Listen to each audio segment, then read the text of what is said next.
আমার কিছু বোঝে না। জনপ্রিয় সঙ্গীতশিল্পী তানজিব সারোয়ার বৃহস্পতিবার আত্মহত্যার চেষ্টা করেন, রয়েছেন আইসিইউতে।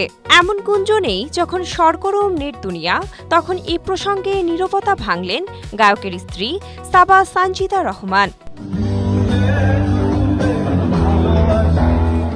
এদিন এক ফেসবুক পোস্টে গায়কের শারীরিক অবস্থার কথা জানান তার স্ত্রী। সানজিদা লেখেন, আলহামদুলিল্লাহ, আপনাদের দোয়ায় এবং ভালোবাসায় তানজিব সারোয়ার এখন মোটামুটি সুস্থ। হাই ব্লাড প্রেশারের কারণে সে আইসিইউতে ভর্তি ছিল। তুই আমারে মিথ্যা শিখালি।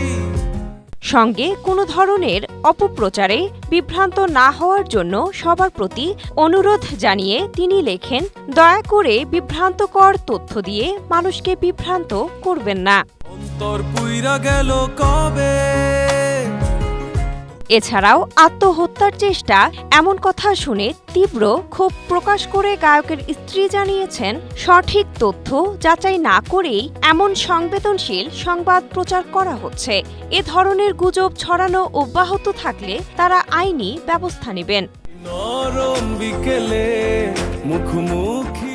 সঙ্গীতশিল্পী, সুরকার ও সঙ্গীত পরিচালক হিসেবে তানজিব সারোয়ারের ক্যারিয়ার এক দশকেরও বেশি সময়ের। 2011 সালে অন্দরমহল অ্যালবামের মাধ্যমে তার আনুষ্ঠানিক পথ চলা শুরু। দিল আমার, মেঘ মিলন ও গা ছুঁয়ে বলোর মতো জনপ্রিয় গানের জন্য তিনি পরিচিত। 2023 সালে রায়হান রাফি পরিচালিত সুড়ঙ্গ সিনেমার মাধ্যমে প্লেব্যাকেও অভিষেক ঘটে তার।